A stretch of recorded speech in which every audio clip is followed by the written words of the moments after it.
네, 여러분 반갑습니다. 끝판토론 6시에 여러분들을 좀 일찍 찾아뵙습니다. 그만큼 긴급하게 국내에 알려지고 있는 소식들 워낙에 많죠. 국민의힘 전당대회는 날로 폭로전이 이어지고 있고요. 그와는 별개로 국정 개입, 인사 개입, 국정농단 이런 정황들 속출하고 있습니다. 오늘도 뭐 단독 뉴스가 너무 많아가지고 뭐부터 이야기를 해야 될지 모를 정도로 너무 복잡한 대한민국의 정치를 보고 있고요. 오늘 끝판토론에서는 국민의힘 전당대회를 중심으로 해서 앞으로 정치권에 불어닥칠 충격적일지 모를 소식들 전망해 보도록 하겠습니다. 오늘 두 분과 함께 하겠습니다. 오창익 인권연대 사무국장, 전계환 정치평론가와 함께 하겠습니다. 어서 오십시오. 네, 안녕하세요. 예, 요즘 왜 이렇게 정신이 없을까요, 전 대표님? 김건희 여사에 대한 우리가 해석, 분석을 정확하게 못하는 것도 원인 중에 하나다. 예. 윤석열 대통령이 어느 정도 조언을 받겠지만 실제 김건희 여사가 저렇게 깊숙하게 국정 운영에 개입했을 것이라고 상상 못했는데 예. 최근의 녹취록이나 또는 전당대회 과정에서 나오는 여러 상황이나 예. 보도를 보면 김건희 여사가 국가를 실제 운영하고 있다. 명백해지고 있다. 이제 이런 것 때문에 저는 매우 혼란스럽습니다. 그래서 오늘 이 내용을 바탕으로 좀 취재해왔던 것을 국민들께 소상하게 알릴 필요가 있지 않느냐 이런 생각을 하고 있습니다. 예, 김건희 여사도 김건희 여사고요. 뭐 오늘은 사실 국민의힘 전당대회 토론 이 표정들이 너무 많이 보도가 되고 있는데 참 뭐랄까 이거 전당대회가 아니라 이거 분당대회 아닌가 이런 농담들 많이 하는데 정치라는 건 기본적으로 권력 추구 작용이잖아요. 권력 추구 활동이에요. 네. 근데 민주당에서도 다음 달에 전당대회가 있습니다만 누가 당대표가 될지 대부분 예측하죠. 저는 예측 못 하는데요. 민주당이요? 아니 둘 다 예측 못합니다. 민주당은 예측되고. 왜 이래요? 그래요? 새로운 학설이네요. 채널에서는 더욱 더 적극적으로 의사를 말씀드립니다. 알겠습니다. 아니 그렇고 그러니까 더불어민주당 전당대회도 관심이 있지만 이 관심은 최고위원 누가 될 거냐, 어디에 뭐 도당위원장 누가 되느냐 이런 관심이 훨씬 더 많은 것 같아요. 당 대표는 뭐 어차피 이재명 전 대표가 다시 하는 거 아니냐인 거고. 근데 국민의힘은 집권 여당인데도 일종의 권력 교체기 같은 모습이 보이는 거예요. 그러니까 아주 치열한 싸움이 진행되고 상대를 한 방에 감옥에 보낼 만한 이야기도 막 합니다. 이를테면 선거 때 댓글팀을 운영했는데 이 댓글팀이라는 게 법무부에서 운영했다. 이런 거 좀 희한한 거예요. 여러 사람이 한꺼번에 손잡고 감옥 갈 만한 일들입니다. 그러니까 사실 우리의 정치 본령이라는 건 어떻게 하면 국민을 잘 모실까일 텐데 그거 아니고 어떻게 하면 권력에 좀 더 가까이 갈까라는 싸움이 본격적으로 진행되니까 이러저러한 이야기들이 막 쏟아져 나오는 겁니다. 그렇죠. 사실 이재명 대표의 사법 리스크라고 불리는 여러 가지 뭐 의혹도 있고 뭐 해소된 것도 있는데 상당히 많은 게 이를테면 경기도지사를 뽑기 위한 당내 경선 과정에서 대통령을 뽑기 위한 당내 경선 과정에서 당 동료인 다른 어떤 후보에 의해서 나온 것도 많거든요. 지금 아마 그런 상황인 것 같습니다. 그러니까 뉴스가 쏟아지고 있고요. 또 하나는 자기들끼리 뭐 합동 연설을 하면서 의자도 던지고 치고받고 이거 정말 오랜만에 보는 거잖아요. 정당에서는 이런 모습도 보이고 그다음 토론할 때도 뭐 색깔론 중에 좀 기가 막힌 색깔론도 봤는데요. 당신 이모부 좌파 아니야? 뭐 이거. 이모부 좌파론? 이모도 아니라 이모부 좌파. 이렇게 막 내용이 형편없이 가니까 형편없이 가면 채널을 돌려버리든지 텔레비전을 꺼버려야 되는데 또 이게 남의 싸움이 재미있거든요. 그렇죠. 그래서 사람들의 시선을 끄는 것도 있는 것 같아요. 엔터테인 측면에서만 본다면 국민의힘 전당대회나 이 TV 토론회 보이는 라디오 이런 것들이 상당히 재밌게 시청하시는 구독자분들이 많이 있는 것 같습니다. 스픽스를 보시는 구독자 여러분들께서도 아주 유사한 그런 마음을 갖고 계시지 않을까 생각이 들고 시작을 김건희 여사 또 국민의힘 전당대회라고 이제 어쨌든 포인트가 짚어졌기 때문에 이게 두 개가 만나는 그 이슈가 있습니다. 바로 디올백. 김건희 여사의 디올백 문제 그리고 검찰 수사 관련된 문제에 대해서 국민의힘 당권 주자들이 이미 입장을 다 밝혔는데요. 아니 이분들이 김건희 여사 사과해야 된다. 검찰 조사 받아야 된다. 다 한결같은 입장이던데요. 정치적으로 보면 이제 김건희 여사와 손을 잡고 가는 것은 불가능하다라고 판단했고 손을 잡는 순간 지금 당권 경쟁에도 도움이 전혀 안 되고 국민의힘이 추후에 민심을 얻는 것도 불가능하다고 판단했으니까 이제 김건희 여사는 일단 손절한다.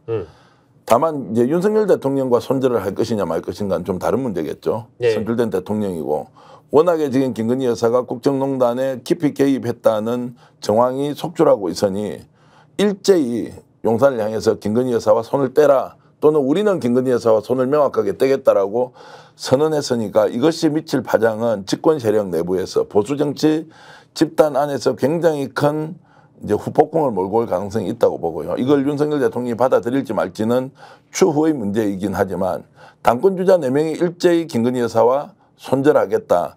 자, 사과하라, 수사받아야 한다고 한 것은 엄청나게 큰 저는 변화라고 생각합니다. 근데 그 김건희 여사 측에서 최근에 입장 내놓은 거 보면 수사 못 받겠다는 거 아니겠습니까? 근데 그 내용 보니까 이해가 됩니까? 이해는 안 되죠. 아니 세상에 명품백을 받아놓고 그걸 돌려주라고 했는데 행정관이 그걸 들고 있다가 깜빡했는데 그걸 지금 한 1년 뒤에 깜빡한 게 이제 드러났습니다.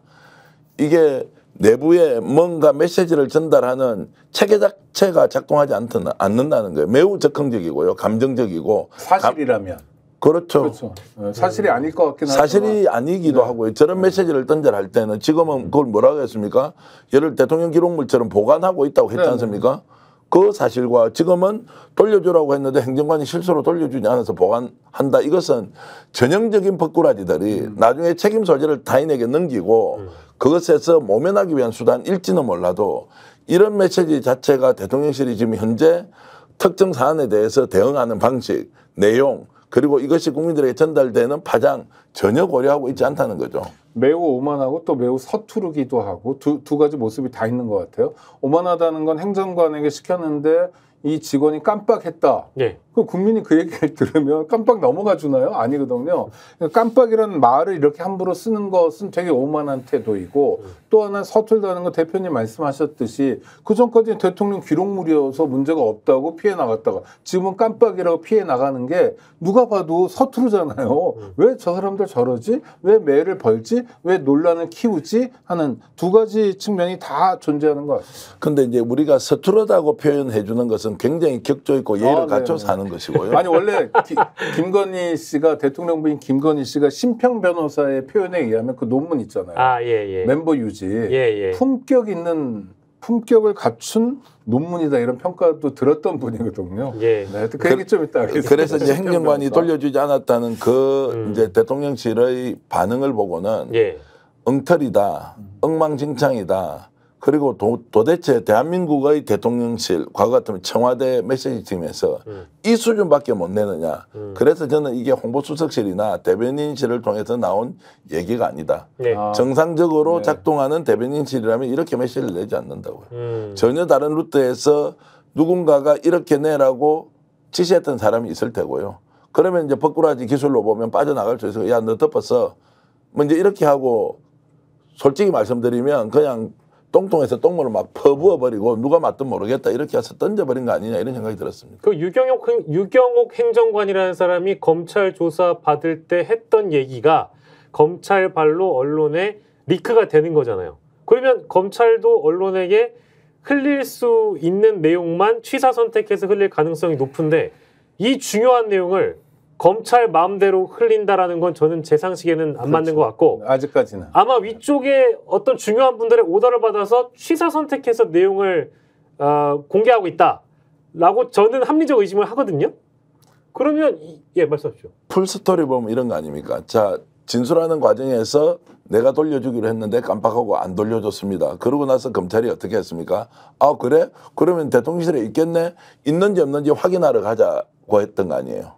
확인을 하게 해주십시오가 된 거죠 지금. 왜냐하면 공문을 보낸 거고 이미 제출받기로 한 거니까. 자 그래서 이게 얼마나 논리 구성도 정말로 엉성한 게 아니라 엉터리인데다가 이걸 이제 뭡니까? 이렇게 확인이 되면 아 김건희 여사 소환 안 해도 되고 그냥 뭐 수사하더라도 아무것도 없으니까 무혐의로 처리하거나 뭐 기소유예까지 갈 것도 아니죠. 이제 무혐의로 아예 이제 재가 성립이 안 되겠죠. 이런 방식으로 짜놓은 각본인데 누군가가 저는 기획해서 던져줬고 검찰은 수사 내용을 흘렸고 그 흘린 걸 보고 아 검찰이 그러면 가서 확인하겠습니다 라고 하는 게 뭔가 각본처럼 보이지 않습니까? 아니 그러니까 그게 통할 거라는데 깜빡의 핵심은 뭐냐면 깜빡해서 못 돌려줬다는 게 아니라 기본적으로 국민들이 생각하는 건 뭐냐 그런 걸 왜 받냐는 거예요. 받는 게 너무 자연스럽고 받은 거가 문제인데 예. 그러니까 그게 아니라 이렇게 해가지고 마치 쟁점을 흐리고 이렇게 하면 통할 거라고 생각하는 그 단순한 구조 너무 이해가 안 돼요. 예, 저는 그래서 이해가 안 돼서 이제 이런 어떤 지금 우리 두 분의 상식적인 시각 밖에서 좀 바라보고 있거든요. 이거는 맞는지 한번 확인을 해주시면 감사하겠습니다.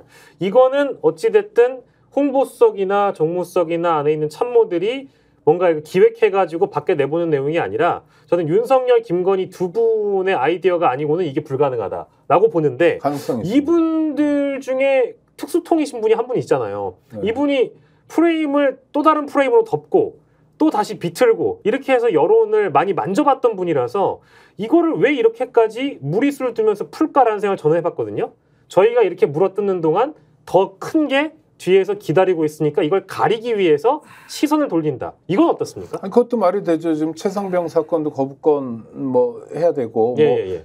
쭉 여러 가지 상황들이 있잖아요. 거기에도 대통령 부인 김건희 씨가 등장하고 있고 예. 그러니까 같은 피의자 뭐 예를 들면 수사로 하면 피의자가 김건희 씨여도 이 사건으로 저 사건을 덮는 게 가능할 수도 있는 거예요. 이 이슈로 저 이슈를 덮어버리고. 예. 그러니까 깜빡해서 안 줬다라는 뉴스가 나오는 순간 다른 뉴스는 또 좀 그렇죠. 묻히거든요. 예. 이런 효과인지 어떤 건지 모르겠어요. 대통령실 참모진들은 건강하게 일하는데 대통령 부부가 이를테면 가져온 보고서에 대해서 역정을 내든지 뭐 이렇게 했냐든지 아니면 참모의 조언을 듣지 않는지 도대체 어떤 상황인지 모르지만 국민들에게 나타나는 결과는 그 자체로 너무 기괴하다. 이건 변하지 않는 저는 것 같아요. 뭐 어떤 표현으로는 괴랄하다 들어보셨습니까? 네.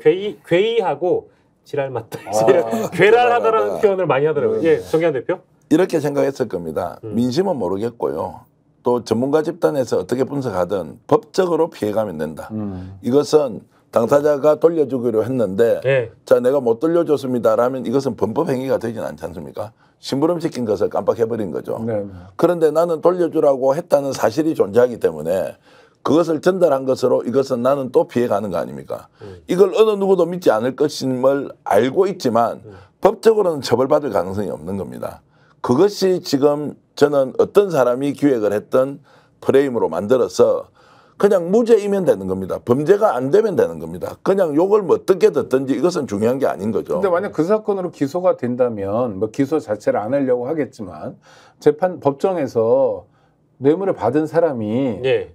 직원한테 돌려주라고 그러는데 안 돌려주네요. 그래서 난 잘못 없어요. 그러면 법원에서 납득할 만한 설명이군요. 이렇게 넘어가지 당신 잘못이 않잖아요. 아니야. 검찰에서 기소를 하지 아니 그러니까 않는데 뭐. 그런 기소를 하지 거 않는데 정도로 뭐. 보는 건데 자 대통령 부인 김건희 씨가 여러 범죄에 연관이 있다고 지금 의심되고 있잖아요. 그렇죠?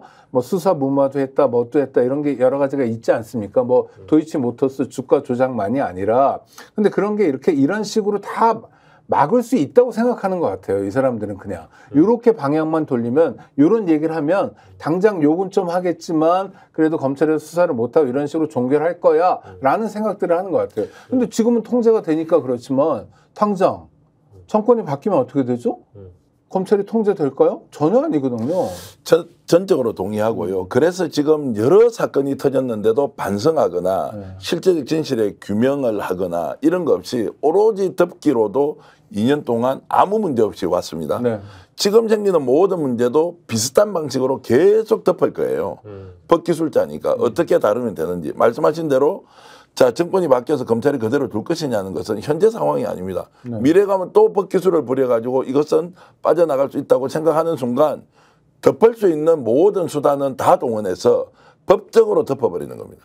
없는 사실로 만들어버리고요. 그리고 당사자의 진술에 의존할 수밖에 없는 이 사건의 특징 때문에 결국 이렇게 덮어가면 그건 해결된다고 이제 착오하고 있는 것이라고 그래서 저는 착오죠. 여태까지 자기들이 살면서 다 통한 거예요. 꼼수든 뭐든 간에.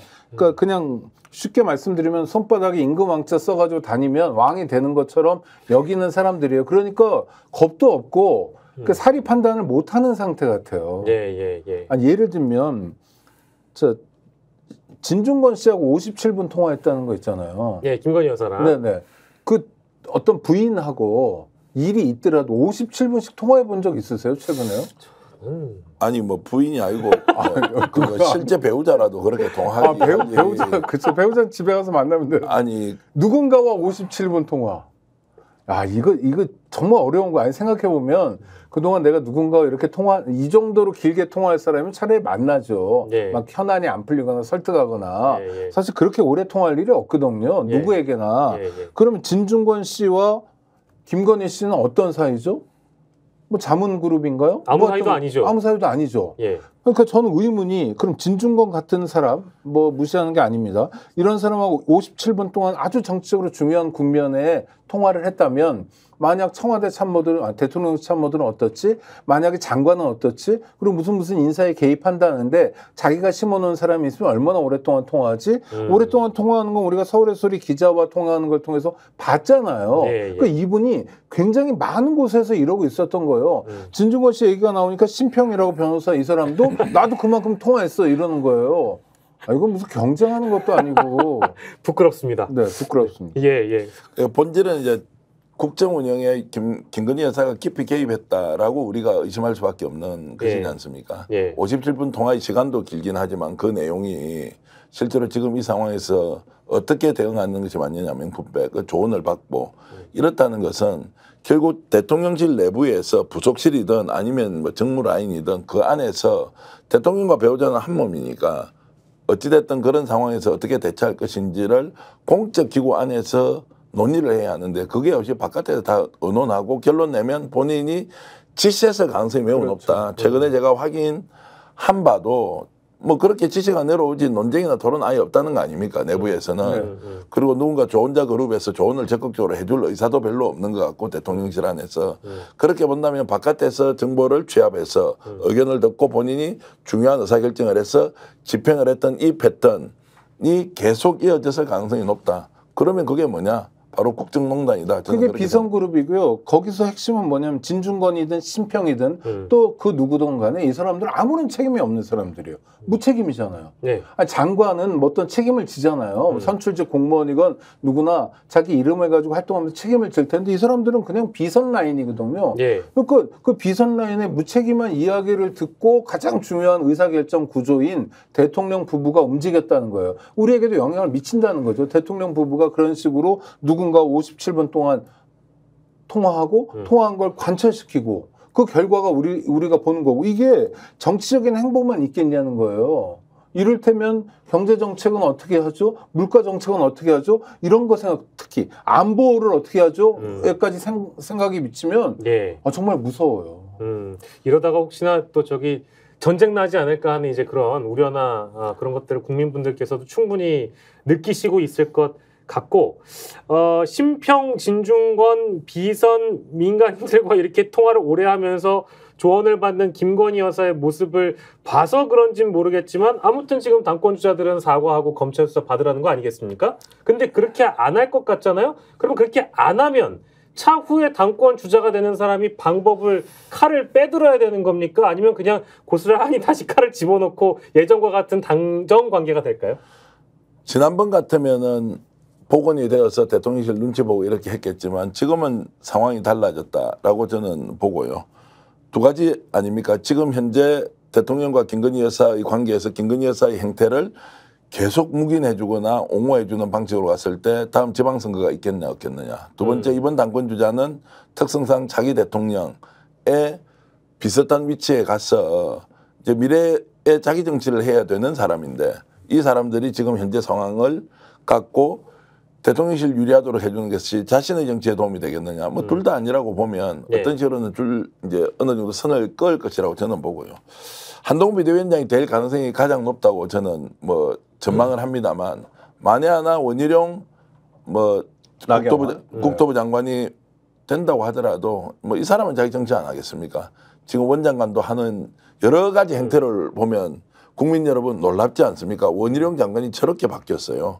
예전에 소장파, 개혁, 바른 소리, 옳은 소리 하던 정치인이었거든요. 그런 적이 기억이 안 나는 게 전 정말 기억나는 게 전두환한테 가서 세배하던 건 기억납니다. 근데 MB 정부 때 뭐 여러 이제 그 소장파 의원들하고 남원정이라고 있었지 않습니까? 이제 남경필, 원희룡 그다음에 정병국 이런 분들이 이제 소장파로서 탄압을 받으면서도 보수 정치의 미래를 위해서 옳은 소리 바른 소리 해야 한다는 이제 분이었는데 이분조차도 저는 당 대표가 되면 바뀔 것이다. 본인의 정치를 위해서 결국 절연을 할 것인데 어떤 경우가 되든 지금 대통령실은 당권 주자들하고 원만한 관계로 갈 가능성이 극히 드물다라고 저는 이제 생각을 하고. 누가 되든 그렇단 말씀이시죠? 그렇죠. 근데 누가 되든이라는 또 이 전망도 또 뭐 사실 좀 뭐 아니 누가 되더라도라고 하는 전망이 이게 합리적인 뭐 이렇게 예측이냐 이런 데 동의를 하기 어렵다고 제가 지금 말을 더듬설을 놓는 이유는 뭐 누가 되더라도가 아니고 한동훈이 되는 게 정해져 있는데 이게 누가 되더라도 뭐 선거일이 아직 23일이니까 남아있기 때문에 그렇다는 것은 뭐 우리가 지금 현재 객관적으로 나오는 통계를 뭐 너무 무시하는 것이니 그럼 누가 되더라도 하면 이제 한동훈 비대위원장이 결국 당대표가 될 텐데 그 경우에는 원희룡 되었을 때보다 훨씬 더 지금 용산과 이 관계가 악화될 것이다 라고 저는 이제 전망하기 때문에 사실상 용산과 보수 정치 세력 또는 당대표 간에는 이제 돌아올 수 없는 다리를 건넜다 이렇게 저는 좀 달리 봅니다. 네. 왜냐하면 윤석열 대통령이 당장 뭐 올 가을이라도 갑자기 하야라고 그러죠. 집에 가겠다거나 뭐 또는 뭐 탄핵을 당하거나 이런 아주 극적인 변수가 없는 한 앞으로 2년 10개월이 남아 있거든요. 이거 긴 세월입니다. 그리고 여당이라는 게 여당 국회의원의 프리미엄이 있잖아요. 그건 뭐냐면 여당으로서 하고 싶은 일이 있어요. 그게 정말 국가 발전을 위한 게 아니라 정부를 통하지 않으면 안 될 일들이 있는 겁니다. 이를테면 누가 되든지 간에 지역구에 좀 예산도 좀 넣어주고 싶고 이런 것들이 있잖아요. 그런 수건 사업이 많아요. 그다음에 주변에 취직시키고 싶은 사람도 있고 이거는 대통령이랑 권력을 통하지 않으면 해결할 수 없기 때문에 겉으로는 아웅다웅하는 것처럼 하겠지만 대통령실의 리더십은 저는 상당 기간 갈 거다라고 보는 진짜요? 거예요. 그럼요. 아니 그러니까 뭐 어떻게 저 부인하고 손절하는 외양을 이렇게 보이거나 지난번에 한번 보여줬잖아요. 앞으로는 저 내조만 열심히 하겠다고 그런 식으로 이제 터닝 포인트를 잡더라도 그런 식으로 정돈을 하지. 전면전으로 가지는 않을 거다. 왜냐하면 전면전을 하기에는 아직 시간이 너무 많이 남았어요. 10개월 남았다면 대통령의 지지도는 지금보다 더 떨어져서 한 자리 숫자거나 10% 초반대거나 뭐 이런 상황이라면 마음껏 현직 대통령을 두들겨 패면서 여당이 야당인 척 코스프레를 하겠지만 그러기엔 시간이 많이 남았고 그 사이에 해먹을 게 많기 때문에 저는 전면전은 안 할 거다. 전면적인 척 할 거다. 아하. 반대 의견을 좀 내겠습니다. 김건희 여사의 문제가 이제 돌이킬 수 없는 상황으로 가기 때문에 국힘에는 당대표가 한동되고 국힘의 내부 분위기는 김건희 여사 문제는 어떤 식으로든 조사와 수사와 그리고 사법 처리가 불가피하다는 쪽으로 갔을 때 실제 대통령실을 움직이는 핵심이 윤석열 대통령이었다면 그것은 일정하게 절연을 할 수 있겠죠. 거리를 두기가 가능한데 제가 파악하기로는 공동정부 아니 오히려 법의원이 김건희 여사의 가능성이 높다라고 봤을 때는 김건희 여사가 사법 처리되는 순간 윤석열 대통령이 이 부분을 어떻게 받아들이고 상황을 인식하고 대응할 것이냐는 것은 좀 다른 문제일 가능성이 높다고 저는 보고요. 그런 면에서 국힘 쪽에서 김건희 여사의 수사 또는 지금 최상병 특검 같은 경우가 일사천리로 진행될 경우에는 사실상 저는 와야 된다고 보기 때문에 윤석열 대통령이 본인이 원하는 방향으로 국정을 끌고 갈 수 없을 뿐더러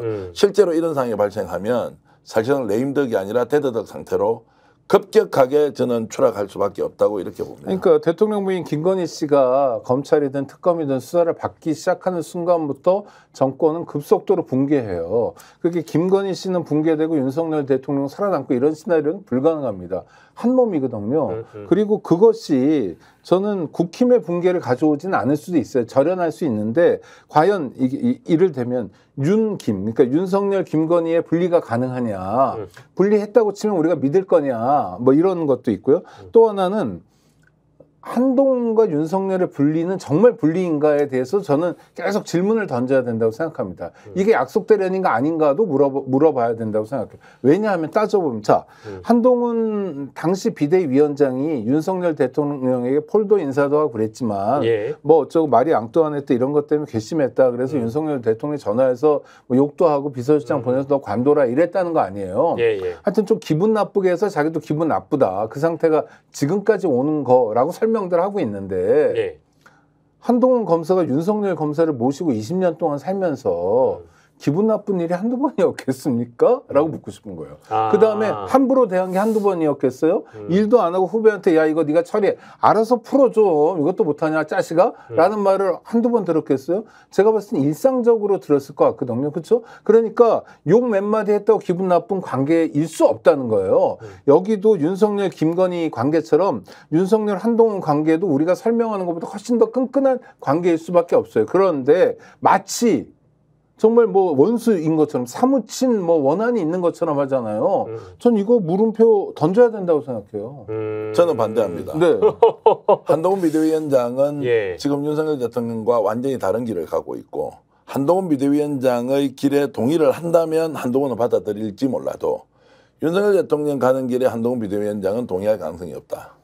라고 보고요. 본인의 목표가 일단 대선으로 정해졌고 윤석열 대통령이 어떻게 정권을 잡았고 유지했는지 그 과정을 100% 인지하고 있다고 착각하고 있는 한동훈 비대위원장은 결국 자기의 미래를 위해서 화해를 거부한 것이다. 김건희 여사 사과와 관련해서 본인은 대통령실과 충분히 논의를 해서 사과하라고 했는데 김건희 여사가 보낸 걸로 보면 사과를 하지 않겠다는 것으로 읽혔다. 왜냐하면 한동훈 쪽에서 보면 김건희 여사가 어떤 생각을 가지고 있는지 누구보다 잘 알고 있단 말이에요. 20년 동안 관계가 있었으니. 이것은 사과가 아니다. 여기에서 뭔가 메시지를 던지는 순간 자기가 걸려든다. 그래서 아무 대답을 하지 않았다. 5번의 문자가 오가는 상황에서도.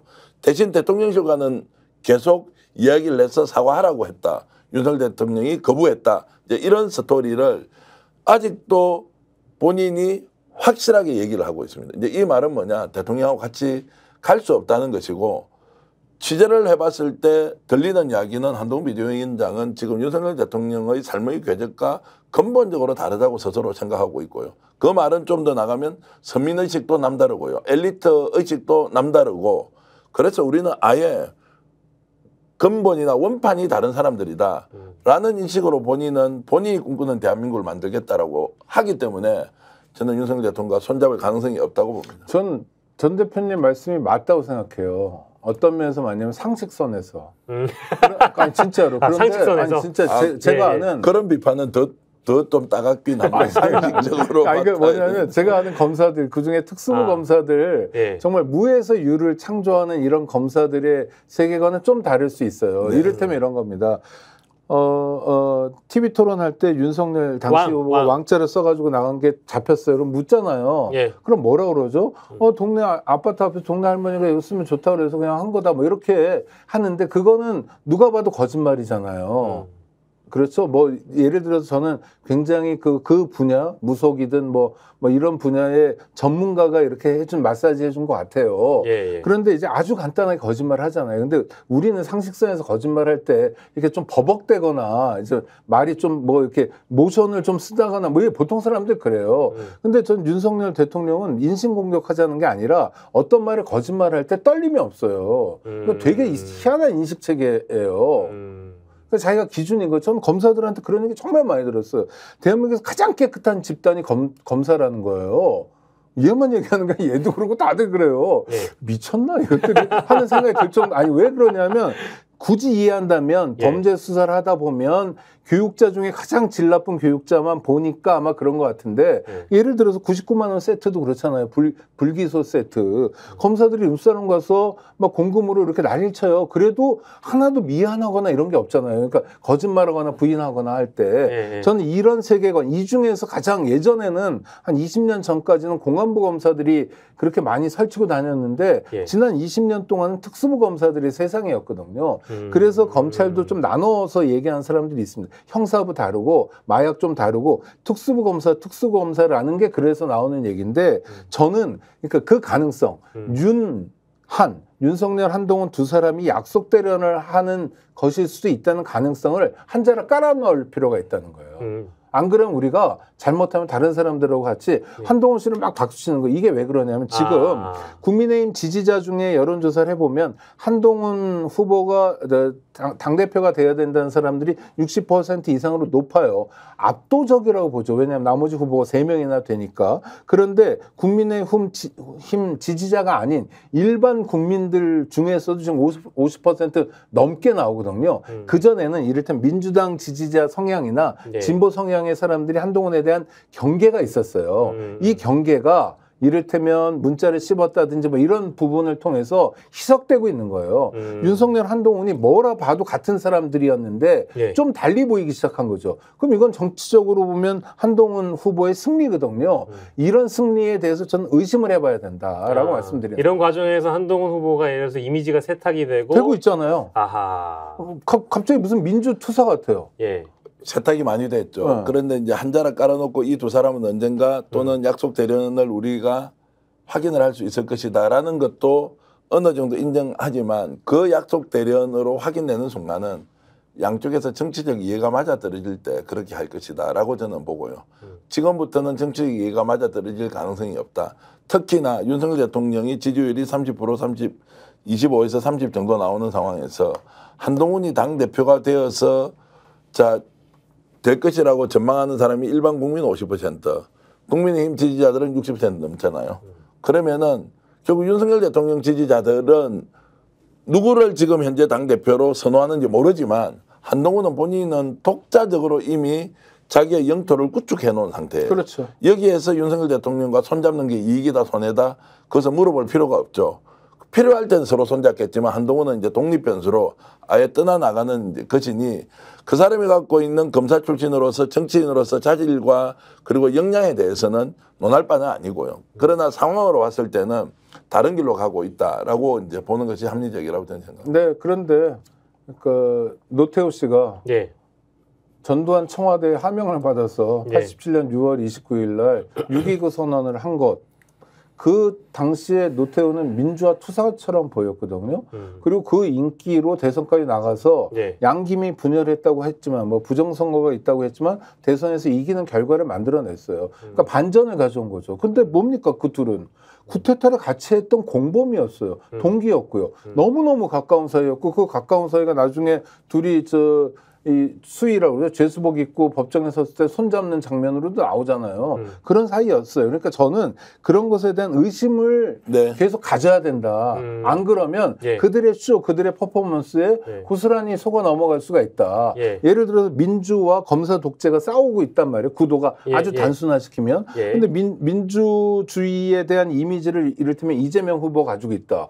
이 자리에 갑자기 한동훈 후보가 들어가는 거예요. 그다음에 반민주는 윤석열이 되고 이게 87년 12월 대선의 구도였거든요. 그렇죠? 사자 필승론도 있었지만 민주주의 이미지를 쿠데타를 일으켰던 그다음 사람들을 학살했던 주범이자 공범이 그 이미지를 가져버리는 거예요. 몇 가지 쇼를 통해서.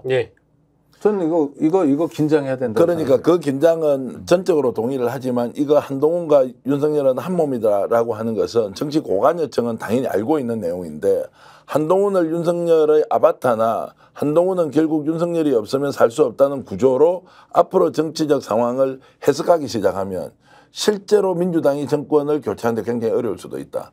한동훈은 독립 변수가 이미 되었고 대통령과 손을 이제 절연을 하면 할수록 또는 운동권이나 또는 민주화나 또는 좌파와 뭔가 연계가 돼 있다면 이런 이야기가 나올수록 한동훈에게는 확장을 할 수 있는 기회가 제공되기 때문에 이것을 예의주시해야 한다. 그러면 한동훈을 독립 변수로 놓고 민주당이 대응할 것이냐 아니면 한 몸이다라고 대응을 할 것이냐라고 하는 것은 결과의 측면에서 보면 상당히 다를 것이다. 저는 그러니까 대표님하고 거의 비슷해요. 뭐냐면 저는 독립 변수를 보자는 거예요. 그렇게 보여요. 눈에 보이는 거 그렇잖아요. 뭐 아웅다웅 하니까 그래요. 이해도 다른 것 같아요. 그러니까 독립 변수를 보자. 그러나 밑자락도 깔고 보자라는 거예요. 이게 약속 대련의 가능성도 있다. 이게 정말로 고도의 쇼일 수도 있다. 반면에 어떤 대응은 너무 서투르기도 하지만 한동훈이라는 새로운 카드를 살려내서 가장 윤석열 닮은 카드를 살려내서 정권이나 구체적으로 내가 감옥 가고 싶지 않은 욕구를 한동훈을 통해서 구현하고 싶은 욕망이 있을 수도 있다. 감안하고 보자. 단적으로 예를 하나 들면요. 그 사람이 이제 이름은 실명으로 하지 않겠습니다. 그 사람한테 직접 들은 게 아니어서 그 사람이 윤석열 대통령을 어떻게 부르는지 알아요? 들어보셨습니까? 그 사람이 누구를 말씀하실지 지금 계속 이야기하고 있는 그 사람이 한다 이런 얘기를 들었어요. 그 사람이 윤석열 대통령을 그 사람이라고 불러요. 대통령이라고 부르지 않아요. 이 정도 이제 박영식이 평소에 나한테 선배님이라기도 하고 대표님이라고 하기도 하는데 오늘 다른 친구들 만나서 저를 부를 때 그 사람? 그놈? 그 놈은 아닌데. 아니 이게 전혀 다른데 이게 전 대표님이 양반이고 대구 양반이어서 그런 거지. 네. 저 같은 서울 사람만 해도 어떠냐면 네. 선배여도 자리 없으면 그냥 호칭 생략하고 누구누구라고 불러요. 진짜요? 그럼요. 그렇지 않습니까? 그런데 대통령한테 그 사람이라고 하는 것은 네. 아니 제가 방송이니까 그렇지 뭐 방송 아니면 전두환, 노태우, 김대중, 노무현이 그러지 뭐 노무현 전 대통령께서 이러나요? 그러니까 그게 중요한 신호일 수도 있고 아닐 수 있다라는 걸 두 가지를 다 보자는 거예요, 저는. 그러니까 약속 대련이라면 실제로 평소에 존경심과 또는 최소한의 예의를 갖추고 있다면 대통령을 그 사람이라고 부를 수 있느냐라는 것이 이제 하나의 단적인 예가 될 수 있다. 네네. 이것은 뭐 저희들이 증거를 가지고 여러분들께 판결하듯이 확정해 주는 것은 아니고 예. 이런저런 상황으로 봤을 때 이제 한동훈과 윤석열 대통령의 관계는 그렇다 정도로 제가 말씀드립니다. 그게 만약에 정말 그렇게 독립 변수로 간다면 예. 몇 가지 특검이 이제 준비되고 있지 않습니까? 그럼 한동훈 당 대표가 예. 될 테니까 예. 사실 특검을 받는 방식으로 하면 정권을 한 방에 보낼 수도 있고 분리를 가장 확실하게 할 수도 있고 뭐 여러 가지가 있잖아요. 예를 예. 들어서 예. 안철수 의원이 성공하지는 못하고 있지만 예. 최상병 특검법 표결할 때 혼자 이렇게 앉아 있잖아요. 예. 그리고 거긴 기명 투표에서 자기가 찬성한 걸 딱 보여줬잖아요. 근데 평소에 안철수 의원이 좀 다른 식의 행보를 했다면 굉장히 주목받았고 와 안철수 역시 옛날에 우리 멘토였던 사람 다를 거야 뭐 이렇게 얘기할 테지만 안철수 의원의 행보가 들락날락해가지고 그렇죠. 네. 좀 뭐 평가를 못 받았어요. 예. 그렇죠? 근데 그거는 최상병 사건이라는 건 징병제 국가에서 굉장히 폭발력 또 휘발성이 있는 사건이기 때문에 이 사건에 대해서 어떤 태도를 가지냐는 건 앞으로의 전망을 열어버릴 수도 있고 닫아버릴 수도 있거든요. 이럴 때 그러니까 중요한 국면에 이 특검이 아니라 또 김건희 특검이든 이럴 때 한동훈 씨가 어떻게 하느냐를 보면 좀 나오겠죠. 저는 그럴 때 전면적으로 윤석열을 뭐 글쎄요 공격하면서 또 곤란한 지경에 빠뜨리면서 가지는 않을 거다. 요 논쟁이 나중에 봐야죠. 두 분이 굉장히 경론을 펼쳐주셔서 진행자 입장에서 너무너무 감사한데 약속 대련이냐 아니냐 쉽게 얘기하면 두 분의 논쟁은 둘은 분리될 수 있냐 아니면 한 몸이냐 이제 요거에 대한 논쟁이어서 약속 대련은 사실 작년 12월부터 지금까지도 계속 이 어떤 이 국민들 사이에서 논쟁인 부분이라 지금 저희 시청하시는 구독자분께서 내용 주시는 것 중에는 싸우는 듯 하지만 언제든지 서로 딜이 가능하기도 한 거 아닌가요? 이런 분이 하나 계시고 두 번째로는 아까 지금 특검 얘기해 주셨어요. 특검을 찬성하냐 하지 않냐가 과연 약속 대련이냐 아니냐를 판가름할 수 있는 기준이다. 이렇게 보시는 분들도 계시고요. 근데 특히 이제 그 특검도 야당 추천 특검 카드를 한동훈이 받으면 그건 이제 분리가 되는 거다. 이제 이런 말씀 주시는 분들도 계시고요. 더불어서 약속 대련이라고 보기엔 지금 전당대회 과정에서 너무 많은 것들을 한동훈이 폭로를 하고 있다. 이런 주장까지 지금 나왔습니다. 그러면 제가 여기서 오찬익 국장님이랑 우리 전 대표님께 각각 한 가지 질문 드리고 싶어요. 오찬익 국장님은 그간 있었던 1차 윤한 갈등, 2차 윤한 갈등, 이번 전당대회 약 3차 윤한 갈등이라고 칭하거든요. 다 약속 대련이라고 보십니까? 저는 모르겠어요, 솔직히. 그런데 약속 대련의 가능성도 염두에 두고 봐야 된다. 이런 표현을 하고 싶지 않지만 흉측한 사람들일 가능성이 높다, 이분들이. 그러니까 거짓말을 한다든지 뭐 이런 것에 대해서 그게 또 몸에 배어 있다. 그러니까 어떻게 사건을 조작하냐. 아니 그러니까 뭐 딴 얘기입니다만 얼마 전에 저 이재명 전 대표 부인이 뭐 법인카드 쓰고 뭐 어쩌고저쩌고 이런 거 있잖아요. 선거법 위반인가. 그러니까 보니까 뭐 10만 원인가 8만 몇천이었다며요. 그런 거 가지고도 막 일을 만들어내잖아요.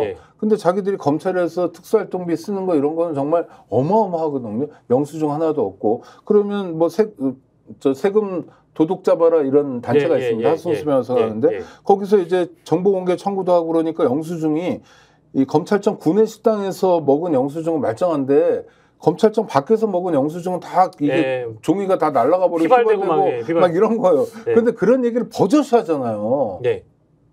아니 그러니까 좀 창피하거나 좀 뭐 또 다른 설명을 하거나 저희가 뭐 이렇게 면구스로 하거나 이런 게 없잖아요. 이런 걸 좀 볼 필요가 있다. 검사들이. 의문스럽다. 그리고 그러니까 어렸을 때부터 공부 잘했고 칭찬 많이 들었고 그다음에 검사됐고 누구든지 사람을 자기 발 밑에서 하고 이거 반성도 없네. 네 죄를 네가 알렸다라고 호통치는 걸 평생의 직업으로 했던 사람들의 특수한 버전을 봐줘야 된다. 근데 그 두 인간의 본질을 보자면 지금 이제 말씀은 무오류의 존재로 살아왔고 지금도 무오류의 존재라고 착각하고 있고 무결점의 존재라고 생각하고 있다는 거잖아요. 근데 잘 아시겠지만 똑같은 놈들끼리 싸우면 부러지지 구부러지진 않잖아요. 그 동기들끼리 싸우는 거고요. 아, 그래요? 선배하고는 못 싸웁니다. 아, 알겠습니다. 그럼 요거 받아가지고 전 대표님한테 질문 드리고 싶은 건 그겁니다. 뭐 저보다 훨씬 더 내밀하게 이제 그 여당 쪽에 취재가 되시기 때문에 이게 한동훈 캠프 측에서 제가 들은 얘기인데요. 그 사람을 우리가 견인한다라는 자신감이 한동훈 캠프에 이미 있어요. 그거 이미 뭐 널리 소문난 얘기입니다. 이번 전당대회 우리가 그냥 이긴다. 어대한이다. 이게 있고 그 사람을 우리가 견인한다. 이제 당이 제대로 중심 서서 대통령실 견인한다라고 이미 본인들은 그렇게 인식하고 있단 말이에요. 근데 진짜 견인을 하려면 뭐 시그널이 있어야 될 거 아니에요. 예를 들어서 그 사람이라고 이제 형님은 좀 가만히 계시고 우리가 정치를 할 거니까 그냥 잠잠히 계시면 임기는 우리가 보장해 드릴게. 이 정도의 딜을 칠 거면 뭐 시그널을 보여줘야 될 거 아니에요. 시그널을 보여주지 않더라도 윤석열 대통령 힘이 다 빠졌는데 왜 새로운 미래 권력이 뭐 시그널을 줍니까? 시그널 줄 필요가 없지.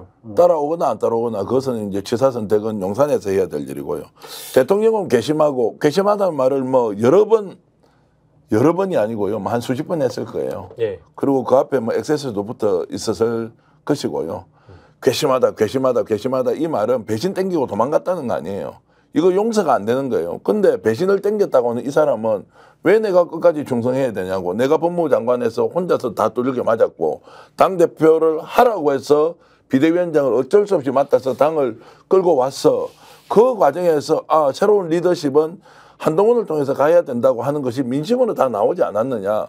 그거 이번에 내가 평가받겠다는데 왜 계속 괘씸하다고 이야기하면서 내 욕만 하느냐. 그런데 이렇게 배신자로 낙인 찍힌 사람은 오히려 민심과 당심에서 압도적 지지를 받고 있어요. 이 사람이 말로 대통령한테 찾아가서 그래도 우리 한 몸이었습니다. 열심히 한번 해봅시다 라고 이야기할 이유가 없고요. 그리고 우리가 알고 있는 것보다 한동훈 비대위원장 주변의 지금 선거운동을 해주는 국회의원들이 단결력이요. 그렇지 않은 후보들의 단결력보다 좀 심하게 이야기하면 한 10배쯤 더 높습니다. 어제도 제가 모 인사로부터 들었던 이야기인데 여기는 안 그래도 원희룡, 나경원, 윤상현 할 것 없이 집중 파업을 하잖아요.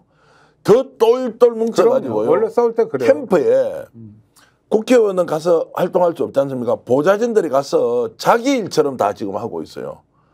그러면은 나경원, 지금 원희룡 후보 쪽 캠프에 그런 분위기 있을까요? 아예 없습니다. 국회의원들한테 부탁하지 않습니까? 국회의원들이 지금 우리 이번에 대통령실에 오다가 대충 이런 것 같은데 원희룡 쪽으로 합시다. 그러면 당원이 한 1000명 있지 않습니까? 100명한테도 미치지 못한다는 얘기를 제가 국회의원한테 듣고 있어요. 그것도 대구 경북에서요. 그럼 대구 경북에서 한 10,000명 정도 되는데 지역구별로 100명도 예를 들어서 말을 못하면 이제 국회의원이 어떻게 됩니까? 용산과 원희룡 쪽에서 부탁을 하니까 안 할 수는 없잖아요. 그 국회의원은 눈치 안 봅니까? 아니 근데 또 하나 그런 것도 있어요. 대구 경북이나 국민의힘 지지자나 당원들의 속성이 될 것 같은 사람에게 줄을 잘 쓰거나 친숙하게 느끼는 경향이 있기도 해요. 그래서 대반전 이런 게 별로 일어나지 않고 한동훈은 처음부터 어대한으로 시작했잖아요. 구도 네. 자체가. 그러니까 네. 그 구도가 계속 가는 거죠. 무슨 반전이 일어나거나 하는 게 아니고. 그리고 또 하나 싸움의 국면에서는 의자가 뭐 날아다니고 이러면요. 캠프는 캠프끼리 똘똘 뭉칩니다. 그렇죠? 그건 속성이에요. 네. 왜냐면 누구랑 싸우냐면 나경원하고 싸우거든요. 왜냐면 원희룡이가 나보고 이모부가 좌파다, 너도 좌파다 이렇게 구체적으로 욕하잖아요. 그럼 감정이 생기고 속상해요. 예. 그런 게 표현되는 과정이다. 그래서 좀 우리는 약간 방금 뒤에서 볼 필요도 있다. 뭐 이런 말씀을 계속 그 말씀을 제가 비유하면요. 제가 전당대회 출마했는데 상대 후보가 저보고 계속 저놈은 태어날 때부터 극우여서 저 완전히 유튜브 중에서도 극우 유튜브. 우리는 극우 쪽하고는 정말로 거리가 멀었는데 한동훈 비대위원장한테 지금 야 너 알고 보니 극좌네? 너 좌파였어? 한동훈 비대위원장이 약간 좌파 뭐 증거는 있는데 오늘 밝히지만 나중에 제가 밝히겠습니다. 그래. 이제 그렇게 가버리니까 좌파 경력을 최근에 제가 확인했어요. 아, 그래요? 네.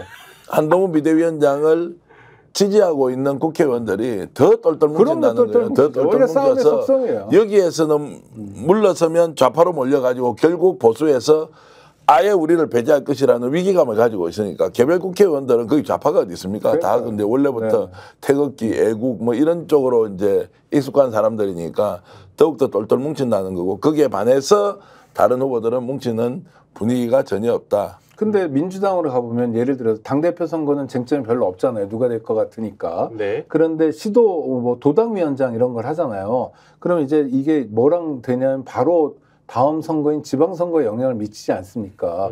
그러니까 도당위원장이나 시당위원장 붙는 데들은 몇 지역은 민주당이 굉장히 치열하게 싸워요. 그럼요. 전쟁이에요. 예, 전쟁이죠. 그리고 감정이 쭉쭉쭉쭉 쌓여요. 다시는 안 봐요, 이것들을. 뭐 이런 식으로. 그러니까 모든 선거, 모든 싸움에선 감정이 생긴다. 그런데 지금처럼 이렇게 재밌는 싸움. 감정 많이 생기죠. 그러니까 분당 얘기도 나오고. 분당 대회라는 표현이 나오는데 제가 아까 전 대표한테 말씀드렸던 시그널은 대통령실에서 만약에 이번에 신임 당대표가 될지 모를 그 분을 만약에 쳐내려고 한다면 뭐 사실 최근에 불거진 댓글팀 카드도 있고요. 뭐 한동훈 특검 카드도 있고요. 뭐 하라고 하면 특검이 아니어도 현 권력은 대통령이니까 얼마든지 여당 대표를 주저앉힐 수 있는 방법은 많지 않겠습니까? 그래서 뭐 이 각에서는 뭐 3일 천하다 뭐 무슨 프로젝트 이런 거 돌잖아요. 근데 그런 거를 한동훈 캠프에서 모르겠냐고요. 그러면 또 한동훈 캠프도 그런 걸 알기 때문에 지금 상황에서 그러면 우리 야당 추천 특검 받는다? 이런 시그널을 줄 수 있다는 얘기죠. 그러면 윤석열 대통령 카드가 없어요, 아예? 없죠. 지금 그렇게 던진들 이 사람이 받느냐고. 한동훈 이제 뭐 당 대표가 되는 뭐 사람이 대통령실에서 야 한동훈 특검 저 하겠다, 받겠다. 뭐 이렇게 한다고 이 사람이 눈 하나 깜짝 할까요? 그렇게 되겠냐고요. 거꾸로 그 사이에 본인은 딜을 쳐가지고 특검, 김건희 특검을 받는 게 훨씬 더 빠른데 한동훈 특검을 하려면 이제 특검의 구성 요건이나 여러 가지를 따져봐야 되는데 특검의 당위성은 인정하나 특검이 지금 바로 발의될 만큼의 내용이 충분하냐 이 문제. 그럼 그 사이에 만약 피할 수 없는 격돌이 일어났다고 하면 그냥 특검을 먼저 받겠죠. 그래서 유불리의 문제로 따져보면 국민들의 정서도 심지어 TK 대구 경북의 민심이 김건희 특검 특히 명부에 수사해야 된다는 거 아닙니까? 그거 어떻게 거부하고 가겠냐고. 최혜병 특검 대구 경북도 더 많습니다. 그럼요. 가야 된다고 하지 않습니까? 그거 바로 받아버리면 그냥 민심대로 가겠습니다라고 하는 순간 어떻게 해서 한동훈 특검 올려주세요. 내가 바로 이거 대통령이 거부권 행사하지 않겠습니까? 이렇게 갈 수가 있겠냐고요. 현실 정치에서. 그것은 매우 어려운 상황이기 때문에. 그 집안이 꼬인 건 맞는데요. 한동훈 저 후보에게도 약점은 있는 게 뭐 같이 살아왔으니 약점이 많은데 가장 큰 약점은 현역 국회의원이 아니라는 것도 약점입니다. 이것도 볼만한 포인트고요. 정말 자기를 지키고자 할 때 지킬 근거가 별로 없을 수도 있거든요. 그리고 수사라는 건 검사들이 그런 거 잘해. 마사지 잘해요. 이 사람이 얼마나 문제인지 이 사람이 얼마나 도덕적으로 뭐 문제가 있는지 이런 것들을 간헐적으로 언론을 다루는 방식이 그거잖아요. 법조 기자를 통해서 세팅된 사실들을 뭐 몇 개 특종들을 하고 이런 식으로도 얼마든지 공작을 할 수 있다. 만약에 척진다면 서로가 무기는 가지고 있다. 조금 전에 하셨던 말씀 중에 정말로 동의할 내용이 하나 있었습니다. 한동훈이 현역 국회의원이 아니잖아요. 내년 보궐선거 안 할 수도 있어요. 지금까지는 역대 국회의원 총선이 끝나면 그 다음에 4월에 보궐선거를 했거든요. 지금 보궐선거 이야기가 안 나올 수도 있어요. 왜냐하면 범법 사실이 없는 것이 아니라 수사 진행 정도를 쭉 보니까 아예 보궐선거를 안 만들어버리면 한동훈은 국회의원이 안 되잖아요. 그렇죠. 자, 이런 것도 충분히 가정 안에 있더라. 이런 것이고 그 이야기를 전직 국회의원하고 이야기하니까 이번 내년 보궐선거 출마하려고 생각하는 그들은 어느 쪽입니까? 이쪽은 민주당 쪽인데 기회 상실. 기회 자체가 생기지도 않겠구나. 그러니까 이런 거를 능히 만들어낼 수도 있는 사람들이다. 선거 수요가 있으니까 해야 되는데 만약에 여기 한동훈이 나오면 나는 뭐가 되지? 라는 생각이 든 순간 보궐선거 자체를 안 만드는 판을 만들 수도 있다. 예를 들어서 보궐선거는 이렇거든요. 대부분의 확정 판결까지 간다면 뭐 한 2년 정도, 1년, 2년 가니까 내년 보궐선거가 없지만 검찰에서 수사하는 과정에서 이 사람이 명백하게 100만 이상이 나올 것 같다고 하면 수사를 세게 쪼아버리잖아요. 그러면 지가 적정하게 폴리바게닝해서 중간에 사퇴할 수도 있거든요.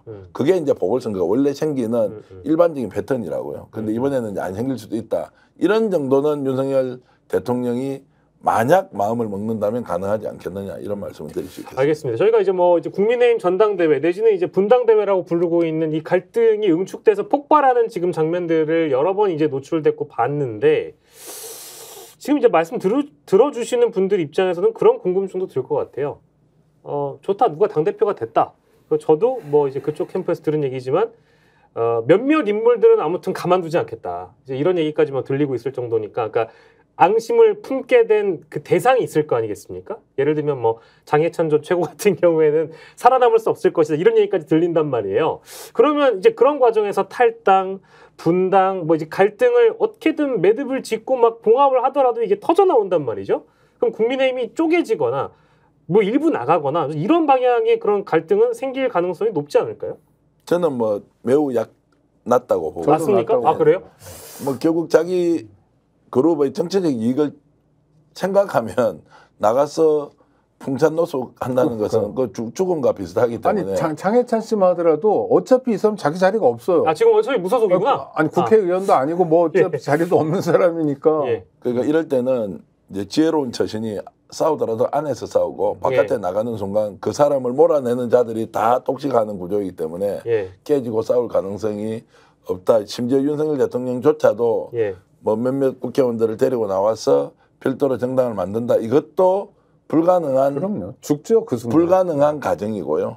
만약에 한다면 그 사람은 이제 정상적으로 정치를 이해하지 않는다고 봐야 되는 것이지. 국힘이 이걸 때문에 분당까지 간다는 것은 우리가 이제 뇌피셜로는 아 이게 분당 대회구나라고 얘기는 할 수 있지만 실제 분당으로 가기에는 자신들이 져야 하는 부담이 너무 크기 때문에 그까지는 못 간다고 생각합니다. 그러니까 유승민 전 의원 사례가 그런 걸 보여줘요. 나름대로 합리적이고 국민의힘에서 정말 지도자가 됐으면 좋겠다라는 여론도 많은데 출마도 못하고 있잖아요. 왜냐하면 결과가 빤하기 때문에 그렇거든요. 그러니까 유승민 전 의원에게 기회가 생긴다면 아주 심각한 위기 상황이 아니면 기회가 안 생겨요. 왜 그러냐면 나왔기 때문이거든요. 그렇죠? 그러니까 사실은 국민의힘에서 이것이 분당 사태로 간다. 저는 가능성 없다고 봐요. 그게 돼서 독자 생존을 할 만큼의 정치적 역량이 있으면 되는데 그 사람은 지금 최근 3, 40년 동안은 김대중, 김영삼, 김종필 세 사람밖에 없었어요. 그래요. 전당대회 얘기로 시작을 했으니까 전당대회 얘기로 끝내겠습니다. 한동훈 후보는 그러면 결선 없이 그냥 가는 겁니까? 이대로 그냥 끝난다고 보는 게 맞을까요? 어떻게 전망하세요? 완전히 지금 분위기는 한동훈의 새로운 즉위식 같아요. 와. 그리고 굉장히 근사하게 여태까지 당대표와 달리 굉장히 근사한 당대표. 여러 가지 지저분한 싸움을 다 이기고 당원들과 함께 새로운 미래를 열어제키는 아주 새로운 리더십. 그렇지 않은데 이런 이미지를 갖는 한동훈의 새로운 즉위식이 될 것 같다. 그래서 당에서는 이런 걱정하고 있을 겁니다. 최소한 지더라도 결선은 갔다가 져야 하는데 세 사람이 저렇게 벌떼처럼 붙어가지고 한동훈을 공격했는데 그냥 1차에서 끝이 나버린다. 그러면은 용산은 어떻게 되며 출마자들은 다 어떻게 되며 추후의 정치적 미래는 뭐냐. 오히려 당은 훨씬 더 한동훈을 중심으로 강력한 흡입력을 가지고 갈 건데 야 이러다가는 이제 줄선 놈도 다 죽겠네. 왜냐하면 국회의원들이 뽑는 게 아니지 않습니까? 그러면 지금 현재 108명의 세력 구도로 보면 한동훈 비대위원장을 지지했던 사람은 10명은 확실한 것 같고 아무리 많아도 20명이 안 됐을 거예요. 나머지 그러면은 8, 90명 정도는 윤석열 대통령 뜻에 따라서 움직인다고 봐야 되지 않겠습니까? 이 사람들이 일사불란하게 움직이지도 못했고 결과적으로는 이 사람들이 밀고 있는 후보들이 아무런 의미 있는 성적을 못 얻었다. 그러면 어떻게 됩니까? 정치적으로는. 더욱더 국민의힘은 한동훈 중심으로 갈 것이고 나머지는 쓸 자리가 없다. 그러면 다음 지방선거 대선 이제 이런 상황으로 봤을 때 자 이게 어떻게 되겠어? 라고 했을 때는 매우 걱정스러운 장면이 이번 23일 이후에 펼쳐질 것이다. 왜냐하면 결선이 없기 때문이다. 이런 말씀 드리겠습니다.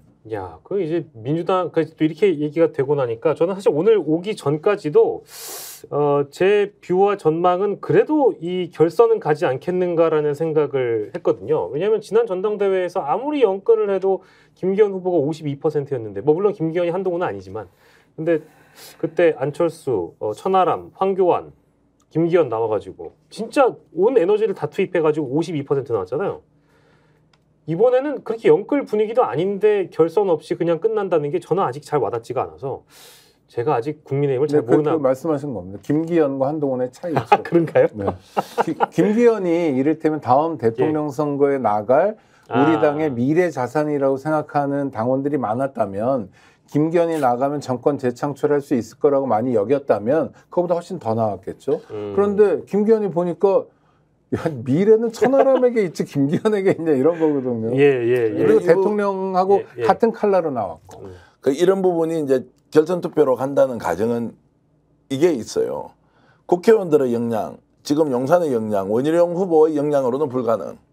이미 끝났다. 1차에서 그냥 종결이다. 이렇게 가는데요. 국민의힘 지지자들이 이제 집단지성을 발휘한다는 거. 우리가 그 사람들이 어떤 투표 행태를 할지 우리가 모르지 않습니까? 네.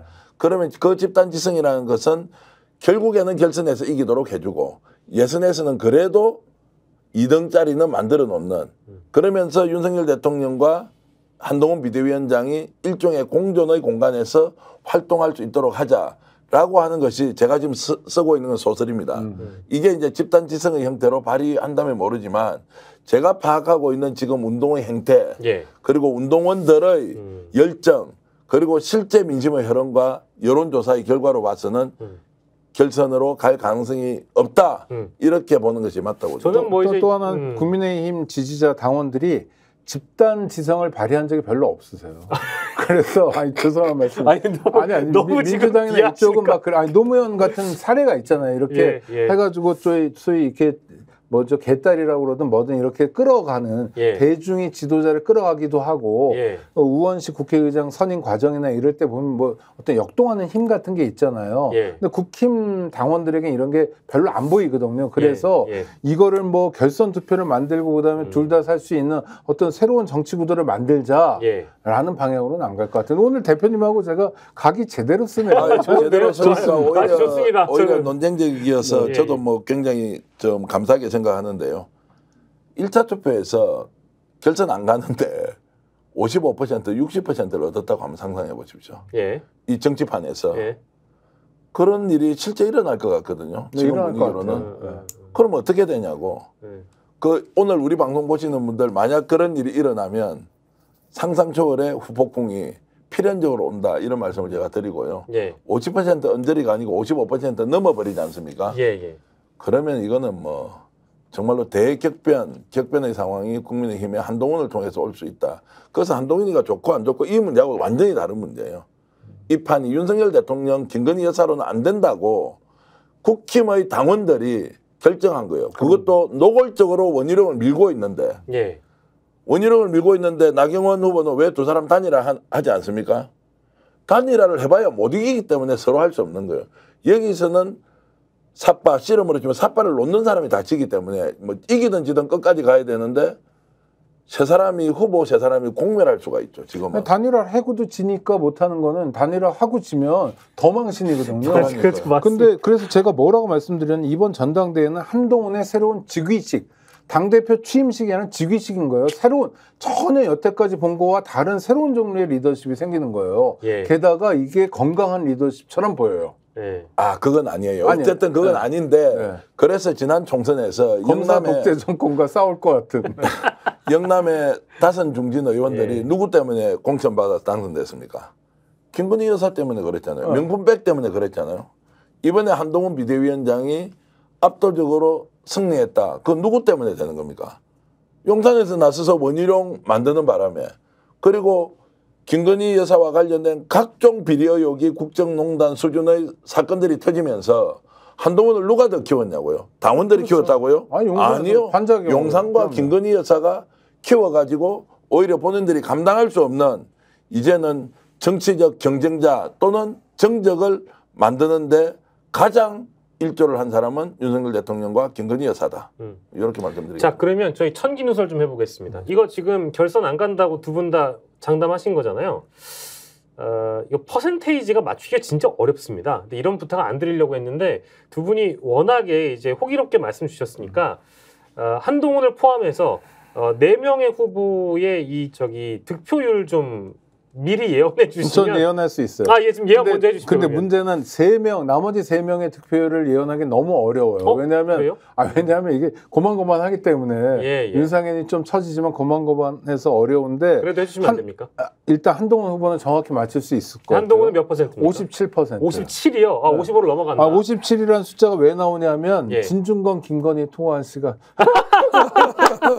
죄송합니다. 아니 오히려 이렇게 전망하는 게 왜냐하면 이것은 로또보다 결코 쉬운 게 아니기 때문에 그러는 이제 뭐 상징을 가지고 이렇게 말씀하시는 거 좋고요. 지금 우리 김혜지 PD가 뻥 터졌어요. 아, 이거 재밌었어요. 예, 뻥 터져서 그 57%. 예. 아, 그럼 일단 다 마무리해 주세요. 저 할게요. 아니, 그러면 자 원희룡. 아니, 그 100을 가지고 나눠야 되는데 이게 산수를 빨리 못해서. 그러니까 2등이 한 17% 할 것 같아요. 2등은 누군지 얘기 안 해주시고요. 2등이 지금 원래 원희룡이었는데 원희룡이 나경원으로 약간 바뀌는데 나경원이 올라오질 못하고 있어요. 나경원 후보가. 왜냐하면 너무 이분이 심심한 분이어가지고 올라오지 못하고 있는데 2등이 아마 17% 정도 하게 되고 그 바로 밑에가 이제 3등이 있고 4등은 아시는 것처럼 윤상현 후보가 될 텐데 한 자릿수의 미미한 득표. 아, 그러니까 원희룡도 10은 가까스로 넘고. 네, 10은 넘고. 근데 아니 그게 원희룡인지 나경원인지가 아직까지는 좀 불분명해요. 알겠습니다. 가능성이 다 남아있다는 거예요. 57, 17, 10 초반 뭐 한 자릿수 윤상현까지. 자, 그리고 정기현 대표. 저는 답변 안 하겠습니다. 아니 이렇게까지 그런 게 어딨어. 아니 하셔야죠. 아니 이거 하셔야 됩니다. 아니 요거는 진행자 직권으로 부탁드리겠습니다. 요건 하셔야 됩니다. 저는 이제 전망을 하면은 이제 60. 60이요? 60이요? 60, 20, 15 뭐 이런 정도 구도가 될 것 같아요. 아, 60이요? 예. 이제 또 떠나야 되는 상황이 오겠네. 지난 총선 때 200석 넘는다고 제가 호기 있게 얘기하는 바람에 아니 넘을 뻔했어요. 아닙니다. 그래 뭐 그 못 넘은 것은 어쨌든 결과는 전망이 그런데 틀렸는데요. 뭐 어느 시점에 말씀했느냐에 따라 달라지는 건데요. 그 저는 6까지 갈 수 있다고 저는 보기 때문에요. 그런 정도로 지금 가고요. 또 제가 이제 들었던 민심도 하나 뭐 이야기를 해주면요. 이 원희룡 후보가 캠페인을 하면서요.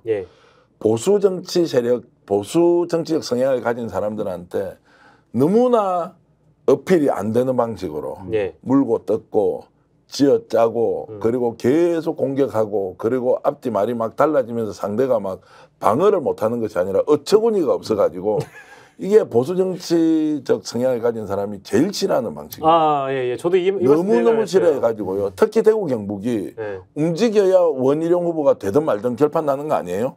전국 당원 중에서 수도권 빼고는 대구 경북이 제일 많은데 그런데도 대구 경북 사람들이 움직이지 않는 것은 또 하나 이런 것도 있지 않습니까?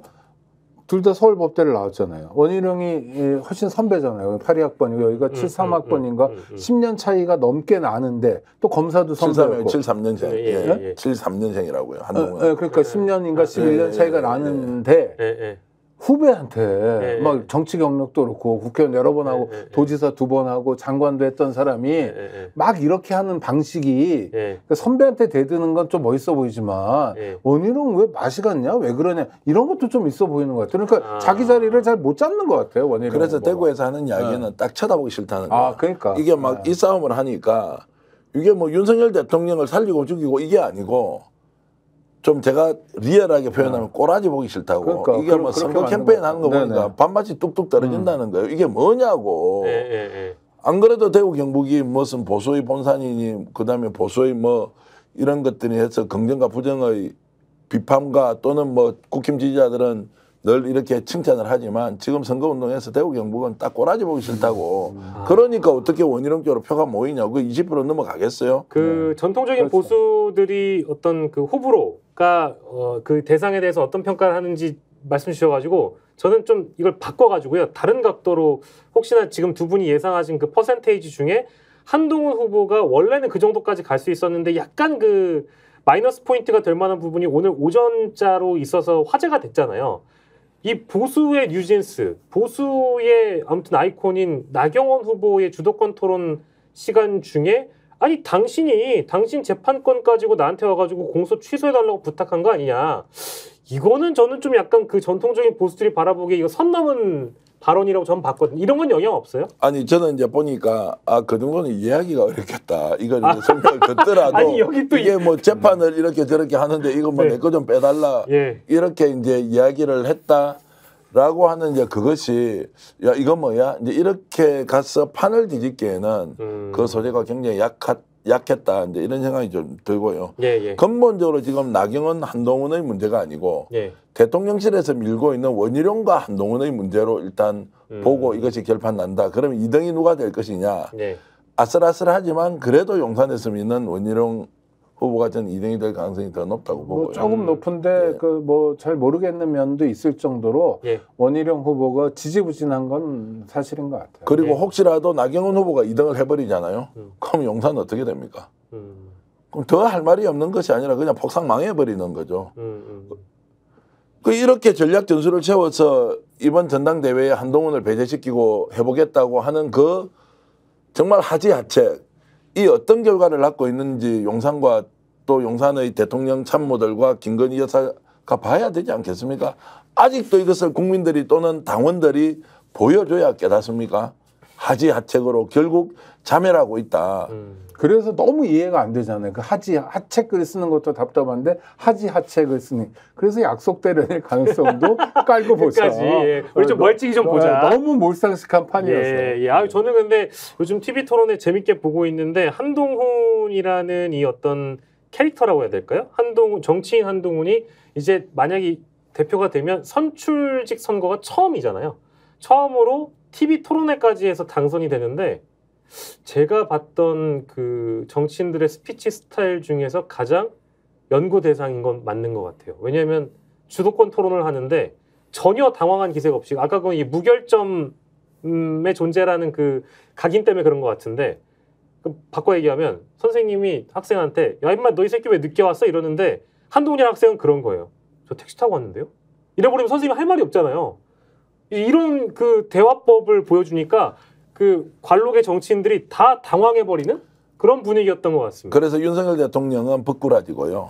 한동훈은 벅꾸라지 플러스 말꾸라지라고요. 말꾸라지. 말을 피해 나가는 데는 본능적으로 굉장히 그것은 언론을 많이 이렇게 뒤에서 다루어 보고 어떤 기사를 던져줘야 먹히는지 아닌지를 판단하고 기자들을 다 관리를 했잖아요. 이런 것들이 이런 토론에서도 그대로 드러나는 거고요.